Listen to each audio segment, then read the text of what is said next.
अगर army chief के हाथ में इतनी ताकत होती तो बोलते ना सब इमरान के खिलाफ हो जाओ, लेकिन सर्विंग ऑफिसर्स हैं इमरान के साथ। इमरान ने दरार डाल दी फौज में, उसने बीच में दो टुकड़े कर दिए फौज के। वेटरन्स जो कि कभी मुंह नहीं खोलते थे, वेटरन्स आर्मी चीफ के खिलाफ भड़क रहे हैं। तो ये क्यों हो रहा है? ये गाली गलौज चल रही है, इसमें फौजी भी मुलविस है। तो आपका कौन सा मेजर था? एक मेजर भाग गया था, मैं नाम ही, वो लंदन भाग गया बेचारा, जब उसकी सॉफ्टवेयर अपडेट करी थी तो वो मेजर था, वो भाग गया, वो पता नहीं उसका नाम भूल गया मैं, वो लंदन जाके भाग गया वहां पे। तो ये सब हो रहा है पाकिस्तान में। ये आप कुछ नहीं कर सकते, चार जनरल आपके और आ जाएं, कुछ नहीं कर सकते, क्योंकि आपने माशरे को, आपने पूरी कौम को, आपने पाकिस्तानियों को एक खास जहनियत का बना दिया है। आर्मी चीफ क्या करेगा? सोच थोड़ा ना बदल देगा लोगों की, वो खुदा थोड़ा ना है आर्मी चीफ, वो भी तो इंसान है। अब 3 साल में नहीं जाएगा तो 6 साल में जाएगा, कभी ना कभी तो जाएगा वो। अब बाजवा साहब चले गए ना, हो गया बाजवा साहब का टेन्योर खत्म। या तो बाजवा साहब एक और एक्सटेंशन लें या बाजवा साहब घर जाएं। एक्सटेंशन हो नहीं सकती मेरे ख्याल से उनकी, नहीं, ये तो देखिए, पॉसिबल नहीं है, ये तो पॉसिबल नहीं है शायद। आप देखिए कितने साल जियाउल हक ने राज करा इसी पाकिस्तान में, कितने साल मुशर्रफ ने करा, आयूब खान ने कितने साल राज करा, याह्या खान ने कितने साल राज करा। ऐसा नहीं है कि आरजू जी नहीं हो सकती। कल अगर बाजवा साहब अपनी सीट पे आ जाएं तो सब कुछ वो कहेंगे, कल से मैं सदर हूं पाकिस्तान का। आरिफ अलवी साहब को बोलेंगे भाई साहब घर चलिए, आपकी पेंशन कल से शुरू हो रही है। अब 111 ब्रिगेड को सिर्फ गाड़ियां सड़क पे लानी है, हो गया। पाकिस्तान में 4 बार तख्ता पलटा है आरजू जी, और एक बूंद खून नहीं गिरा कभी, एक बूंद खून नहीं मिला। और जब जब डिक्टेटर आया है, लोगों ने सड़क पे भंगड़े डाले हैं, लुड़ियां डाली हैं, और लोगों ने मिठाइयां बांटी हैं। क्योंकि मेरी बात का बुरा मत मानिएगा आरजू जी, आपका मुल्क चाहता है डिक्टेटर, आमिरुल मोमिनीन, the leader of the Muslims, जिहाद, घोड़ा हाथ में तलवार, ये सब जो इमेजरी है ना दिमाग में, वो ऐसी फिट कर दी कि एक स्ट्रॉन्ग मैन आएगा मिलिट्री वाला, हिंदुओं को सबक सिखा देगा, और पूरा बर्रे सगीर जो है वो मुसलमान। ये सब इनके दिमाग में ऐसा सॉफ्टवेयर फिट कर रखा है अपने पाकिस्तानियों के, वो कभी नहीं। मैं बता रहा हूं, अगर कल जनरल बाजवा आ जाए ना तो लोग फिर वेलकम करेंगे आर्मी को। क्योंकि आर्मी को आपने, देखिए आर्मी वैसी है जैसे रेलवेज होती है, जैसे रेलवे होती है, आपकी इलेक्ट्रिसिटी डिपार्टमेंट है, आपने उसको वैसे नहीं रखा। आर्मी की हर एक मुल्क में इज्जत बहुत होती है, कोई भी मुल्क, because a soldier is a unique individual, you cannot compare him with a railway वाला और अ बिजली वाला। सही। लेकिन कहीं ना कहीं आपको मानना पड़ेगा कि जो रेलवे की गाड़ियां चला रहा है वो भी देशभक्त उतना ही बड़ा है, वो भी मोहब्बुल वतन है, वो भी अपना काम ईमानदारी से कर रहा है। जो डॉक्टर इलाज कर रहा है वो किसी फौजी से कम नहीं है देश प्रेम में। जो टीचर पढ़ा रहा है ईमानदारी से वो किसी फौजी से कम नहीं है। पर आपके यहाँ ऐसा नहीं है, आपके यहाँ फौजी खुदा है, ये चक्कर है। ये तो खैर हमेशा से हमारे यहाँ तो यही यही समझा जाता है, और अभी तक कोई माने या ना माने मगर ऐसा ही है। लेकिन अगर हम बाकी दुनिया को देखें मेजर गौरव, तो आप कैसे देखते हैं कि जैसे यूक्रेन और रशिया जो है उसकी भी एक लड़ाई झगड़ा, एक वॉर जैसे चल रही है, साथ ही साथ इंडिया और चाइना के भी जो है टर्म्स वो काफी खराब रहते हैं। तो आपके आपके ख्याल से क्या वाकई में पूरी हर तरफ जो है दोबारा से, कोई लोग कहते हैं जी वर्ल्ड वॉर 3 जो है वो स्टार्ट होने वाली है, इधर भी झगड़ा है उधर भी झगड़ा है, क्या वाकई में ऐसा लग रहा है कि इतनी टेंशन फैली हुई है सब जगह? वर्ल्ड वॉर 3 सिर्फ टेलीविजन स्टूडियो पे होता है, टेलीविजन स्टूडियो के बाहर वर्ल्ड वॉर 3 नहीं होता, ठीक है। टीवी एंकर जब ना लड़ाई लड़वा दे वो कम है, ठीक है।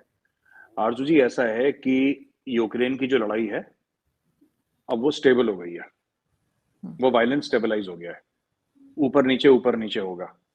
और रशिया कुछ समय के बाद डिसंगेज करना शुरू कर देगा, क्योंकि रशिया बहुत बुरी तरीके से फंस चुका है। और चाइना और भारत की कोई लड़ाई छोड़ना है, we are not at war with each other. हाँ, हमारे थोड़े से वो हैं, हम अपने कदम ले रहे हैं। उन्होंने अगर हनुमान पोर्ट ले लिया तो हमने भी हाइफा का पोर्ट खरीद लिया, है ना। अगर उन्होंने ग्वादर बनाया है तो हमने ईरान में चबार बनाया है। तो पोर्ट फॉर पोर्ट नहीं बात मैं कर रहा कि उन्होंने 10 बनाए तो हमने भी 10 बनाए, ऐसी बात नहीं है। चाइना के पास हमसे ज्यादा पैसे हैं, तो जाहिर सी बात है चाइना की चेकबुक मोटी है, चाइना हमसे ज्यादा खर्च कर सकता है। लेकिन fact of the matter is कि there is an uneasy peace between India and China. और ठीक है, देखते हैं गाड़ी हमें पता है चाइना को कहां मारना है, चाइना को दर्द कैसे होगा। चाइना को हमारी फौज नहीं मारेगी, चाइना की जो सप्लाई चेन है वो जिस दिन डिसरप्ट होगी उस दिन चाइना चीखेगा। वो जिस दिन सप्लाई चेन डिसरप्ट होगी वो चाइना की असली चीखें तब निकलेंगी। और उस पर काम चालू है, आईफोन वाईफोन सब आ रहे हैं इधर धीरे धीरे धीरे। आप देखिएगा अगले 2-3 साल में आपको खबरें मिल जाएंगी कितने कितने ब्रांड चाइना से यहाँ पे आ गए इंडिया। लेकिन कई लोग ये भी कह रहे हैं कि क्योंकि अभी अमेरिका, कई लोग गए थे पाकिस्तान से, जिसमें कि आर्मी चीफ भी शामिल है, प्राइम मिनिस्टर भी हैं और बिलावल भुट्टो जरदारी भी हैं। उन सबको बड़ा अच्छा वेलकम दिया गया। बहुत जैसे कहते हैं कि ऐसा नहीं लगा कि कोई अमेरिका नाराज है। और ये लोग ये कह रहे हैं, मतलब बहुत से लोग यहाँ पे ये भी कहा जा रहा है कि ये भारत को दिखाने के लिए, ताकि भारत को थोड़ा सा प्रेशराइज किया जाए, क्योंकि भारत और रशिया के टर्म्स जो हैं वो काफी बेहतर जा रहे हैं, जो कि अमेरिका को पसंद नहीं आ रहा।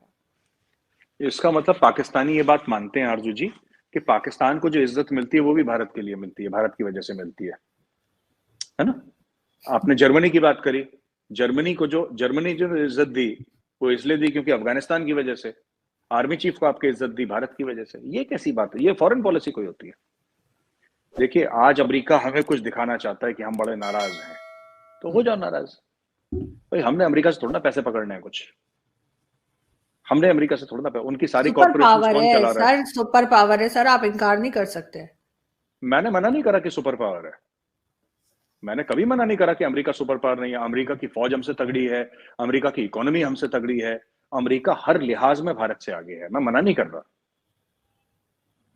और मैं कह रहा हूं कि भारत ऐसी चीजों से प्रेशर में नहीं आता है। भारत आज तक प्रेशर में नहीं आया अर्जु जी।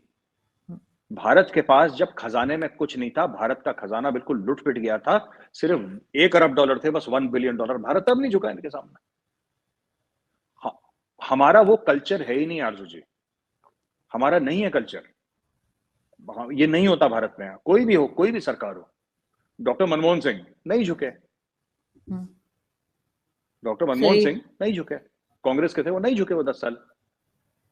और मोदी जी गर्दन उतार देंगे उसकी, ये तो और एग्रेसिव है मोदी जी। और डॉक्टर मनमोहन सिंह तो बिल्कुल गऊ थे, बेचारे शरीफ आदमी, इकोनॉमिस्ट थे। Modi ji is very aggressive, आप कोई करके देखे तो खाल उतार देंगे उनकी। जो हो सुपर पावर अपने घर में हो। हम किसी को छेड़ते नहीं ना, हमने किसी को परेशान नहीं करा, तो हम भी यही चाहते हैं कि कोई हमें ना छेड़े। अमेरिका को जो करना है, अभी देखिए बात ये, अमेरिका को पता है कि पाकिस्तानी खुश हो जाते हैं इन सब चीजों से। अरे बड़ा वार्म वेलकम करा जी हमारा, बड़ा गार्ड ऑफ ऑनर दिया जी हमें। अरे 21 तोपों की सलामी, मैं कह रहा हूँ 44 तोपों की दी हो आरजू जी, 62 तोपों की दी हो। हम लोगों का जो कल्चर है, हम लोगों जो इंडियंस का माइंडसेट है, हमारा माइंडसेट आरजू जी अलग है, थोड़ा सा आप लोगों का अलग है। आप लोग इन सब चीजों में ना, ये जो गाजा बाजा बैंड बाराती, आप लोग इन सब में बड़ा खुश हो जाते हैं। हमारे यहाँ फिगर्स की बात होती है कि भाई तुम गए थे ट्रेड डील, क्या साइन करके लाए ये बताओ हमें। We talk on figures and facts, we don't talk on कि इनका बड़ा ग्रैंड वेलकम हुआ। और ये पाकिस्तानी मीडिया में अक्सर मैं कहता हूँ ये, और मैं देखता हूँ, मैं बड़ा हैरान हो जाता हूँ कि यार ये ऐसी खोखली बातें करते हैं ये लोग पाकिस्तान में। अरे जी वहां पे आर्मी चीफ था, क्या उसका ग्रैंड वेलकम हुआ साहब? क्या उनका अरे ग्रैंड वेलकम मारो गोली, धंधे की बात करो। आर्मी चीफ गया था, क्यों गया? आर्मी चीफ गया आपका, क्यों गया? क्या लेकर आया? ठीक है, मुल्क के लिए, पाकिस्तान के लिए क्या लेकर आया? बिलावल क्या लेकर आया? आप फैक्ट्स एंड फिगर्स में बात करिए। पैसे लाने थे, कितने पैसे लाया? कर्ज लाया, कितने ब्याज पे लाया? इन्वेस्टमेंट लाया, कितनी लाया? मेमोरेंडम था, अग्रीमेंट थी, क्या था? उसके बारे में बात नहीं करते। क्या ग्रैंड वेलकम हुआ जी उसके? अरे वेलकम चाटना है उसने,